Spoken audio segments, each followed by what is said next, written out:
So here we are, bright sunny day. Too hot to work in the van. Besides, this is a much better arrangement for doing natural tool napping. I'm going to be napping adzes and maybe a few arrowheads in these next several videos, along with some requests for some tortured material like quartzite. Anyway, I started this on video. I think I started this with natural tools, so let's end up with it too. See if I can get through this middle section. It really doesn't look too bad, but you never know. I got plenty of room, so we'll probably be able to get an adze out of it. Probably. If not, I've got backups down here. Oh yes.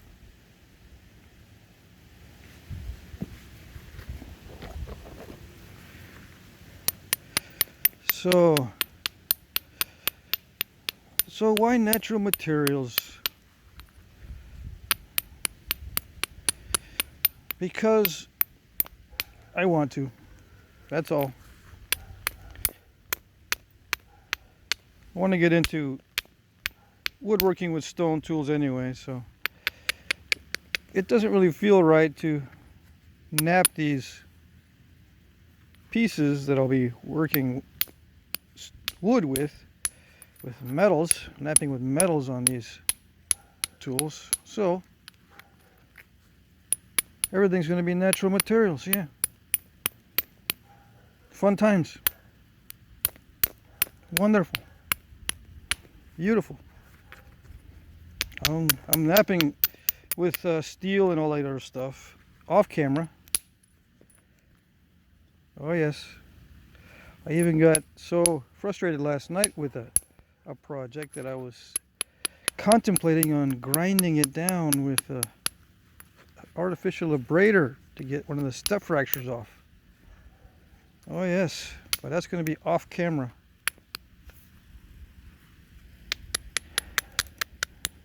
All that stuff. There's a lot of modern techniques that I don't even get into in the Flintknapping area with various other tools, rock saws, Dremel type rotary tools. I should just say rotary tools. I can be working stone with rotary tools to pre-shape. Doesn't even need to be flake over grind. It can be just to grind down the platforms and take shortcuts on time. So I'm not sitting there using an abrader on the platforms. I just buzz it down perfect and shape it perfect on the edges with a modern rotary tool with a diamond bit. You can grind anything. And if there's a step fracture or a lump, it's not too big, just grind it right down and no one will ever know. Nope. No one ever knows. So maybe I'll get into that off camera, and then when I'm not doing any more of these natural tool videos, maybe I'll show you what I've learned on that side. Maybe.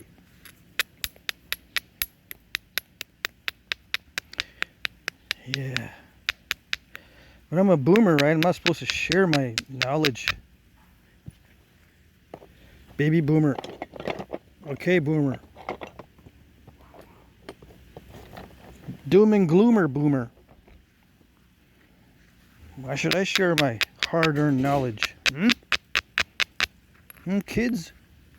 Find out on your own. Do like I did. Walk to school in the snow, uphill, both ways. As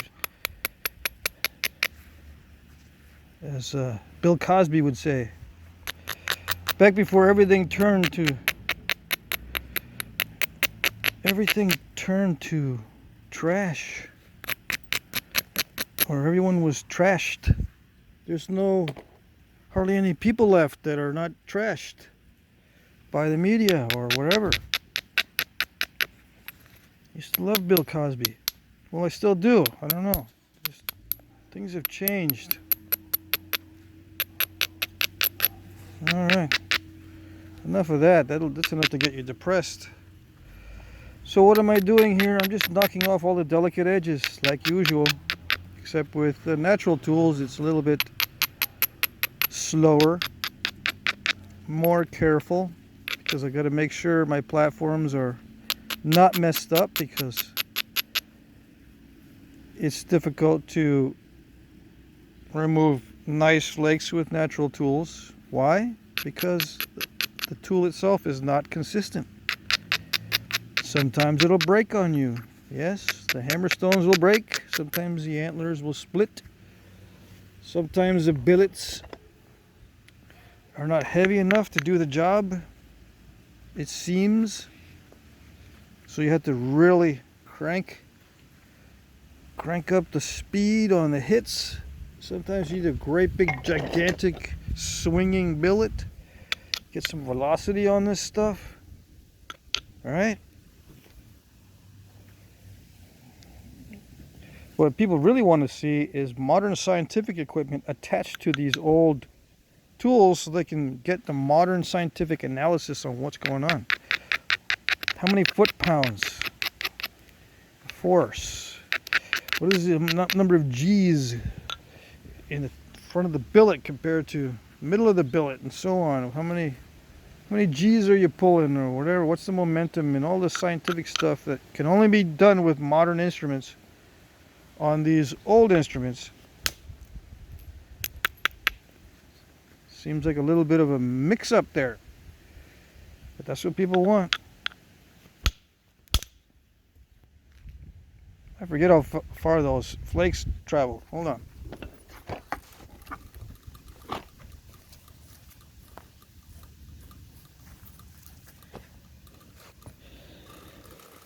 Yeah, they got a little kiddie pool set up out here. Nice little kiddie pool. This almost went into the kiddie pool. But yeah, with enough velocity, smackaroo. Didn't quite go as far as I wanted, of course, but it's not too bad. I might be able to generate enough swing force to get this next flake to be really nice. Hit my finger a little bit, so I'm forgetting some of this stuff, how easy it is to hit fingers with this. Yeah, these flakes are flying. I don't even know where that one went. That one behind me. Let's see. Did it do it? You know it did. Just an opportunistic platform. I didn't even set that one up. I set these other ones up a little bit.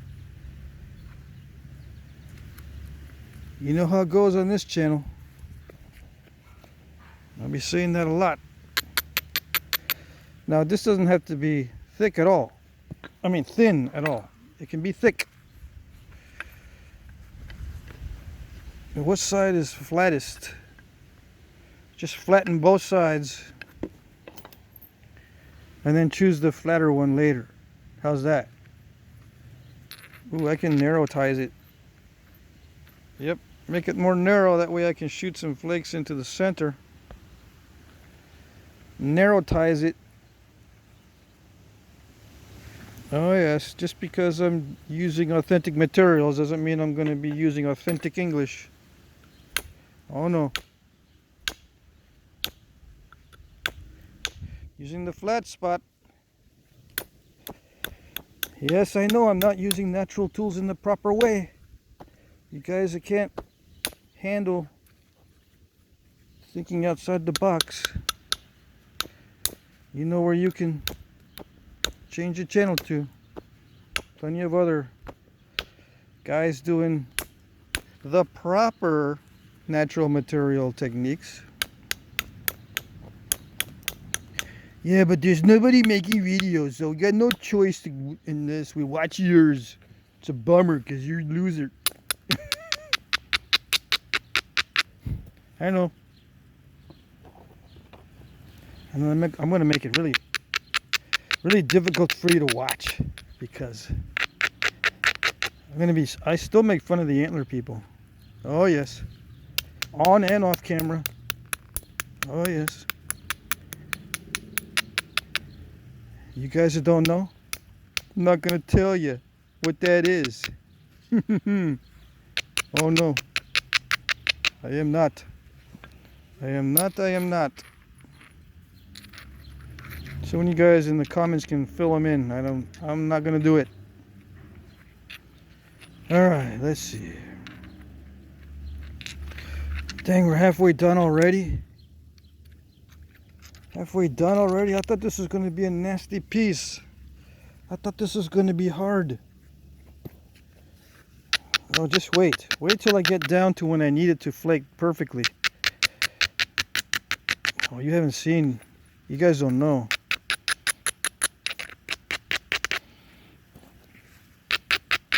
Yeah, just when you want it to flake perfectly with the natural tools.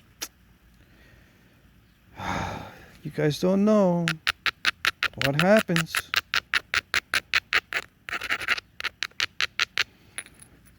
Why do you think everybody wants to see what goes on with these tools? Why do you think everyone wants to know how to use them? They're trying and they don't get anywhere. Or they look at artifacts and go, I don't know how the heck this happens. How is this possible?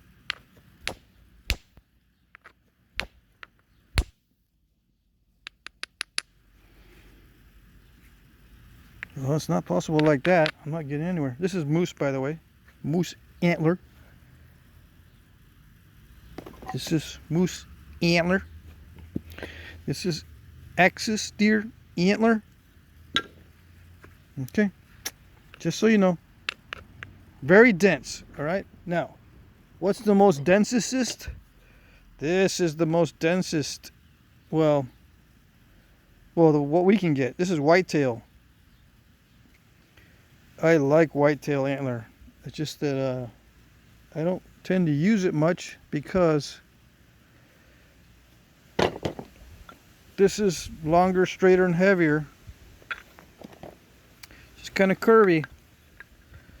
You can see that, you know, I'm just being spoiled by this axis deer antler. Spoiled by the moose antler. It's heavy for its size. Do you need a heavy item? No. You don't need it heavy, but you gotta swing faster if it's not heavy. The faster you swing, the more difficult it is to control the swing. Ooh, I can see what's gonna happen now.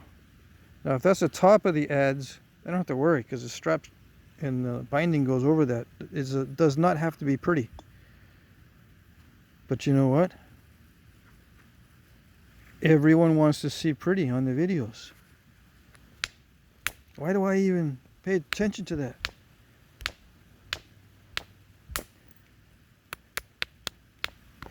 Why do I even care? Well, it matters now. Since YouTube tracks the number of views and all that for my monetization. I never monitored my channel until YouTube started to put ads on my videos without my permission. At first I thought it was something that was a fluke, you know, or just once in a while when if one of my videos is the first thing you watch on YouTube, it just automatically pops up with an ad. But no, they were actually making money off of me. Heck with that. Alright. What am I going to do? That's better with indirect percussion, but I don't know. Yeah, let's try it. I haven't done maintenance on it. This is all beaten up since the last time. Last year, or 2 years ago, or 5. I don't know. Let's see. This is my old trusty mallet made of elk antler with some bone attached, and this was my old standby for everything, billet and mallet. Okay, dude, stop talking and just do it, because I'm waiting. If I wait more than 5 minutes, I go into a coma. Okay, well, let's just sit here and wait till he goes into a coma. Okay, ready? I don't know, that tip is a little delicate. Shall we test the new grinding stones that I found in the Vermont stream? That looks like some kind of conglomerate fused ash volcanic stuff. That's what that looks like to me. It looks like fused volcanic ash. Kind of crumbly. It's not basaltish. It deposits little crumblies on here. Yep, which makes it a lot like an artificial abrader, so very little difference.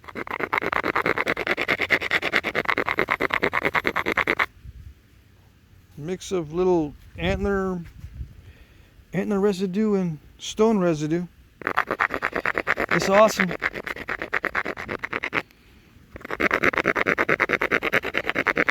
What else did I find in the Vermont streams? Oh, you don't know, because I haven't showed you yet. Well, that's going to be awesome. I've got it waiting. It's waiting in the wings. It's just sitting there. I want to torch you guys with some stupid stuff first. Alright. Super hard hit. It did kind of want to go over the top of that, but it didn't. Because it doesn't like me. Let's see. I'm going to be referring to this other piece quite often. See what I can get away with.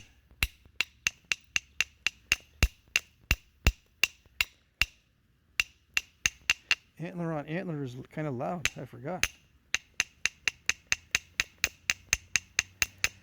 The neighbors are going to come out of the third store windows.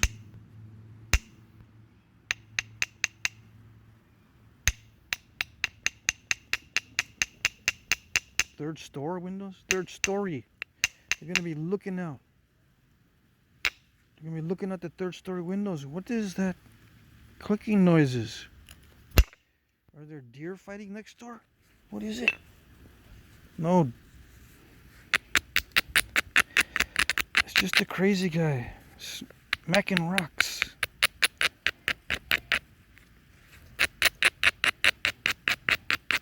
Something that he's got under his knee. Looks odd. He's not doing it the right way.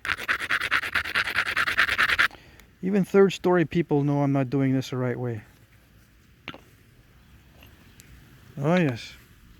Everybody seems to have an eye for the odd. I know odd when I see it. That's what they say. I just cracked it. I broke it. You don't believe me? I broke it. See that? This is tough outside of the elk antler. After all that maintenance, I broke it. See that? Yeah, it's just split. It's not coming off yet, but I think I can hit it on some other area. All right.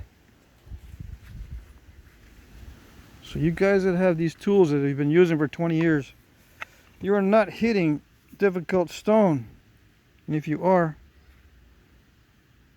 you got magic antler. Okay? That's all I'm saying. Ooh, that shifted right around. And hit that, it just turned right around by itself. What the heck? Alright, here goes. Did it do it? Ooh, almost.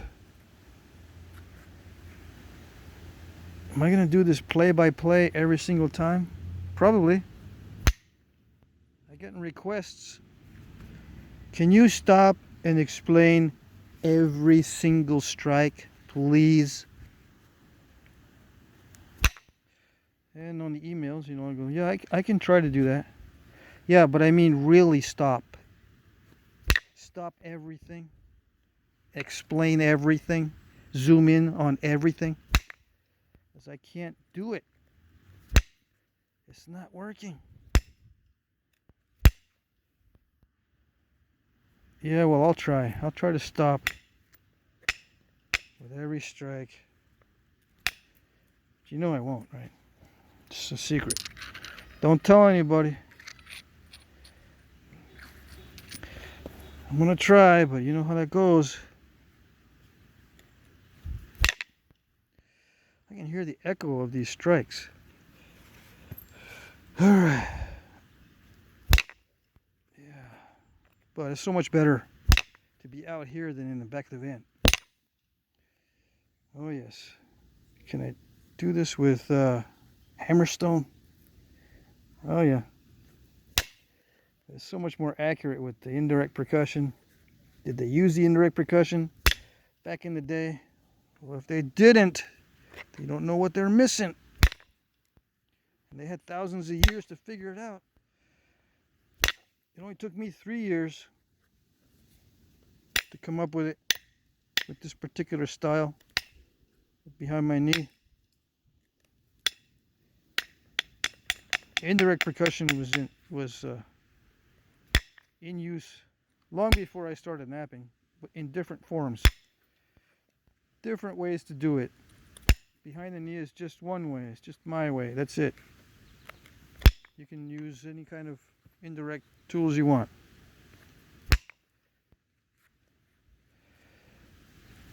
And if they did not come up with it in the past,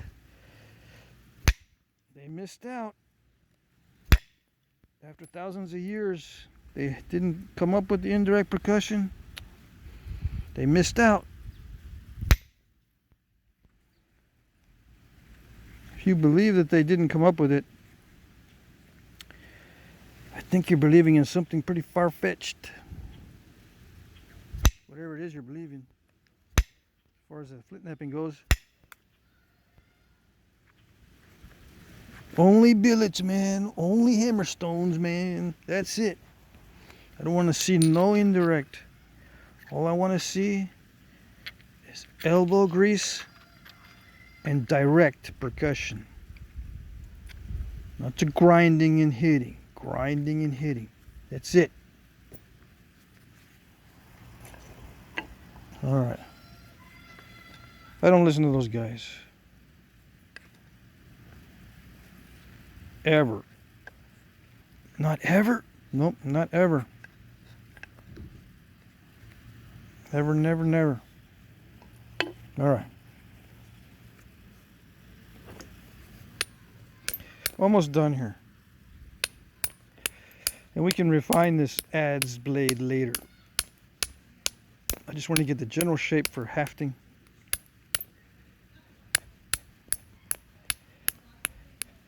Ooh, the neighbors are coming out from the first story. They're actually walking the grounds.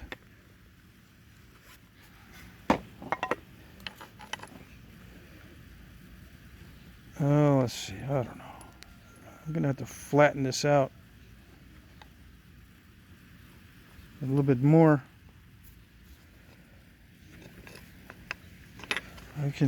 I got some width, right? Yeah. It's wider than this. I like to keep it exactly the same width. That way when you wrap it, it's stronger.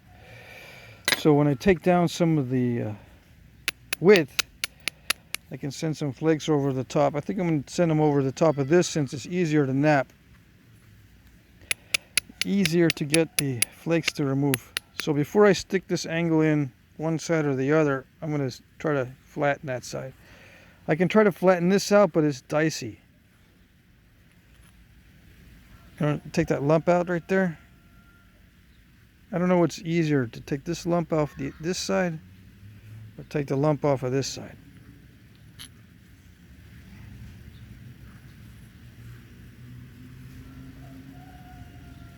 I don't know. Let's try the bad side first, and then if that doesn't fail, at least we can try the easier side. I mean, if that doesn't work, if it fails, I can try the easier side.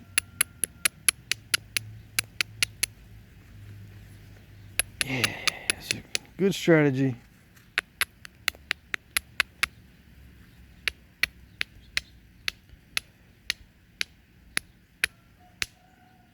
Come on, grippy hammerstone. Oh, shucks. Too much. It's supposed to grip only a little bit. See, because this dimples slightly.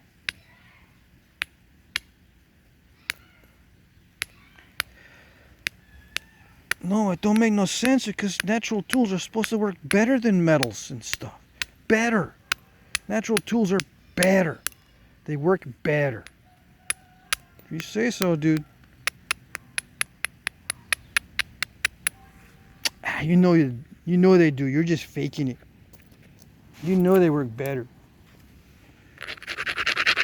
I've heard it all. I have heard it all. Oh, just for the record, natural tools do not work better than artificial tools, just so you know.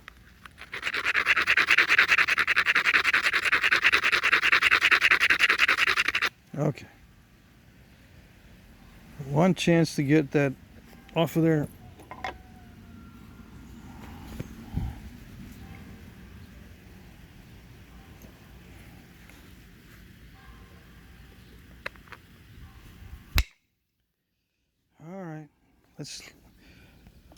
Let's hit it so the entire deer species can feel it. There we go. Ooh, it traveled, but it didn't travel enough. Dang it. How about the other side? Yeah, let's try the other side.